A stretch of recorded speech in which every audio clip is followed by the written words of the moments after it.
Ya, Amin Rais begitu sangat heran kepada warga Indonesia. Meskipun Pak Jokowi telah difitnah masuk dalam kategori koruptor di dunia lewat OCCRP, namun demikian kenapa masyarakat masih begitu mencintai kepada Pak Joko Widodo, sehingga fitnah-fitnah lewat OCCRP tidak mempan menjungkalkan Pak Joko Widodo. Dan inilah pernyataan Amin Rais yang kecewa sekali kepada warga Indonesia. Tidak ada contoh dalam sejarah bangsa-bangsa di muka bumi ada seorang tokoh politik setelah lengser makin tambah populer, makin besar pengaruhnya dan makin besar kekuasaannya. Tetapi ribuan ternak Mulyono nampaknya merupakan perkecualian dalam sejarah dunia. Sudah jelas setelah OCCRP mencalonkan Mulyono sebagai salah satu pemimpin terkorup di dunia, ribuan ternak bayaran Mulyono mencoba menolaknya dengan segala cara. Tentu hasilnya nihil.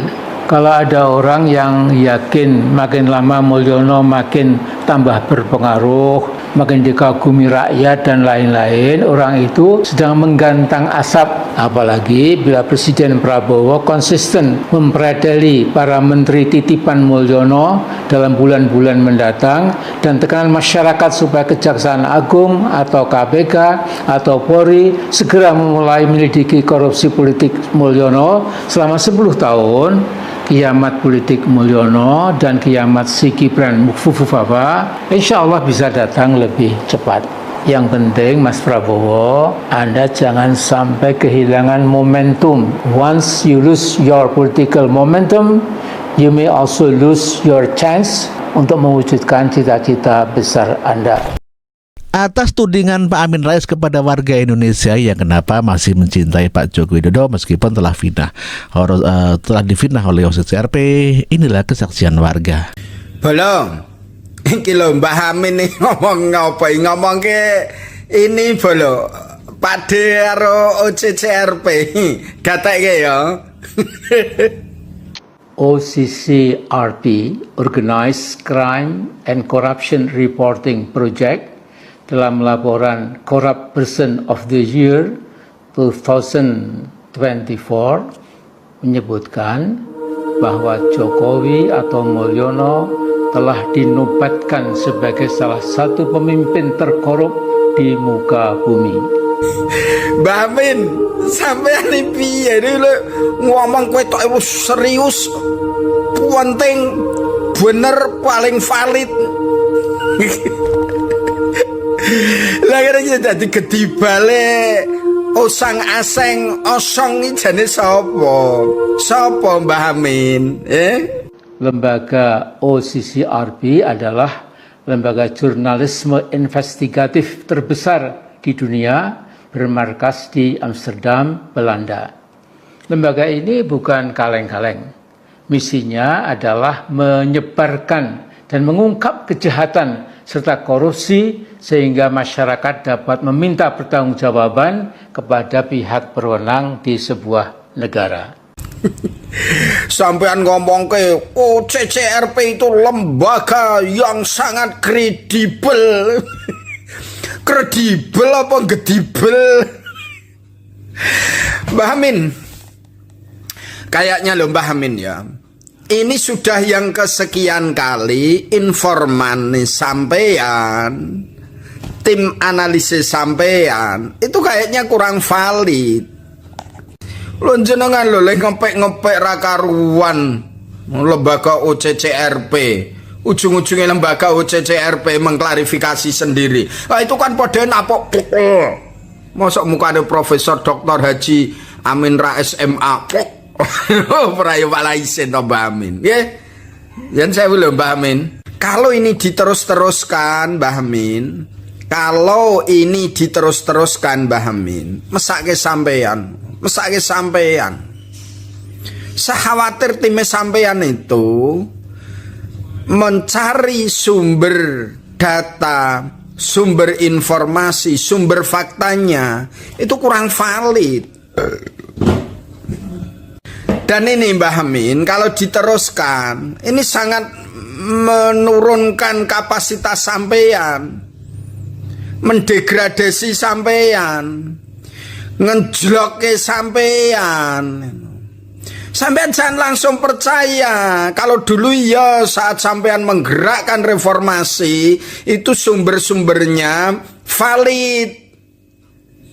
Karena ada beberapa pihak, mungkin beberapa kalangan yang pengen bermain di balik perjuangannya sampean. Lah kalau sekarang sampean mau diambil opone.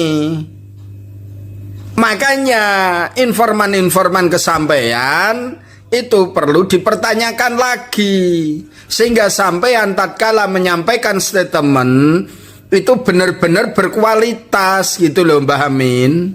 Masa sekelas Profesor Dr. Haji Muhammad Amin Rais MA dengan saat itu sekalibernya, lah sekarang setiap memberikan statement itu langsung terbantahkan dengan sendirinya kok. Pripun Mbah Amin? Asli mesake sampean aku iki. Kula mesakne Mbah Amin. Tapi modele sampean iki kita kan modele apa itu kaya nyun sewu lho nggih. Kaya wong yang paling ngerti, sing paling pinter, sing paling deket, sing yes pokoke ngono kuwi sehingga dengan meyakinkan memberikan statement seakan-akan kayak tapi Mbah Amin saiki zamane wis beda. Hari ini kita ngomong ini anak-anak sekarang, generasi sekarang yang merupakan mayoritas di Indonesia ini langsung ini Pak Mbah Amin apa bener ya gitu. Jadi gak bisa lagi mau kita apa itu setting kita, model kita ini seperti apa gitu. Anak-anak sekarang, konstituen sekarang itu sudah melangkah dengan caranya sendiri. Dunia sudah berubah. Apa dikira sampean terus memperlihatkan kayak seorang yang paling terus memberikan statement itu langsung rakyatnya nih, masyarakat gini, netizen gini, konstituen gini. Enggak Mbah Amin. Kalau dulu yon dengarkan gini, kata Prof Amin nih, kalau dulu gitu, kalau sekarang enggak Mbah Amin. Setiap tokoh atau siapapun memberikan statement, mereka langsung itu mencari sumber, dan sumbernya itu sekarang itu mudah sekali didapatkan. Itulah bedanya sekarang dengan zaman dulu. Nah sekarang ya model dengan seperti ini, maka semakin kita memberikan statement, maka justru memberikan peluang kepada generasi-generasi masyarakat sekarang ini untuk ikut mengakses. Maka coba lihat strategi kayak Pak D. Ya dikatakan gitu. Lah saya itu kan sudah dari dulu difitnah, dicaci maki, kurang apa lagi, hampir sudah semua. Ya nek cek kurang golekin apa ibaratnya kan Pak D. Karena kan semakin kita memberikan statement itu akan justru memancing netizen ini, memancing konstituen sekarang. Dan salah seorang warga juga mewanti-wanti kepada para pembenci Jokowi untuk berhati-hati dikarenakan banyak orang yang benci pada Pak Jokowi berakhir dengan meninggal dunia. Sangat berhati-hatilah kepada Pak Joko Widodo dikarenakan Pak Joko Widodo tidak pernah membalas kejahatan orang yang menghujat dirinya. Inilah warga yang mengharapkan agar janganlah menjadi pembenci Pak Joko Widodo. Nah, teruntuk pembenci Pak Jokowi, ini si tua bangka ini sekarang sudah sakit keras, mau diet, bisa mau bongko alias mukoid. Perhatikan untuk pembenci Pak Jokowi. Mulai pertama katanya Ustadz Maher yang tobat, takbir, kupar, kafir, diet, bongko. Katanya Ustadz Maher FPI dulu. Dua peramal laki perempuan mati nyembah Pak Jokowi. Ekonom Faisal Basita, siapa itu, Riza Ramli, Ainun, Cak Nun, kata Cak Nun itu mari nyerang Pak Jokowi sekarat. Silahkan benci Pak Jokowi kalau pengen niru-niru seperti mereka. Pak Jokowi diam, tapi alam yang nggak diam. Ini kita belajar ya, ini indikasi sebuah negara atau negara kita saat ini situasi politiknya memang sedang diacak-acak oleh asing. Ya, indikasinya apa aja? Yang pertama indikasinya ya mengenai OCCRP. Kemudian dalam waktu dekat muncul media yang menyatakan bahwa Pak Prabowo adalah salah satu tokoh yang disegani. Nah, ini jangan dikira ini bukan suatu desain, ini memang sengaja dibuat gitu. Untuk apa? Mengacak-ngacak pemerintahan Prabowo Gibran. Ya karena apa? Dengan memecah kekuatan Prabowo dengan Pak Jokowi, ya maka lawan-lawan politik atau proksi-proksi asing ini akan lebih mudah gitu ya. Makanya wajar aja sekarang serangan-serangan politik itu semua ditujukan kepada Pak Jokowi, tidak ke Pak Prabowo. Karena kalau langsung ke Pak Prabowo ya kekuatan mereka semakin kuat. Itu yang dikhawatirkan lawan-lawannya, sehingga akan makin sulit ya untuk menumbangkannya atau untuk mengganggunya gitu ya. Nah, ini hal-hal yang wajar sebenarnya. Pertarungan-pertarungan ini ada konspirasi asing, itu hal yang wajar. Semua negara pun seperti ini. Ya, kenapa sih Indonesia pengen sekali negara-negara luar itu ingin merebut Indonesia? Ya karena tahu sendiri program-program yang sekarang ingin dijalankan oleh pemerintah sekarang adalah program-program yang ditakuti oleh elit global, oleh negara-negara adidaya. Ya program apa? Swasembada pangan. Bayangin aja swasembada pangan itu jika terjadi ya itu salah satu strategi war ya yang dilakukan oleh negara-negara adidaya, bagaimana men-trap sebuah negara itu harus ketergantungan pangannya gitu terhadap negara luar, harus impor. Tetapi ini mau dibikin swasembada, itu yang ditakuti. Kemudian hilirisasi industri ya, mineral ya kan, ini paling ditakutin. Nah, program-program yang sekarang dicanangkan program-program yang memang bukan didikte oleh asing ya. Justru Pak Prabowo kan pengennya kita punya konsep, ini punya program, lu mau danain nggak?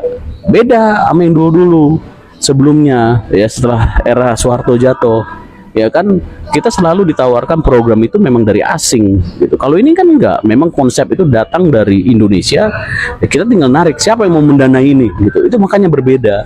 Nah, inilah ya. Jadi teman-teman juga memang harus punya kesadaran penuh bahwa economic war ya, geopolitik atau perang dagang memang itu benar-benar terjadi. Nah, ya. Jadi apa yang terjadi hari-hari ini memang iya bahwa ada sebuah konspirasi asing gitu untuk memecah Prabowo dengan Jokowi.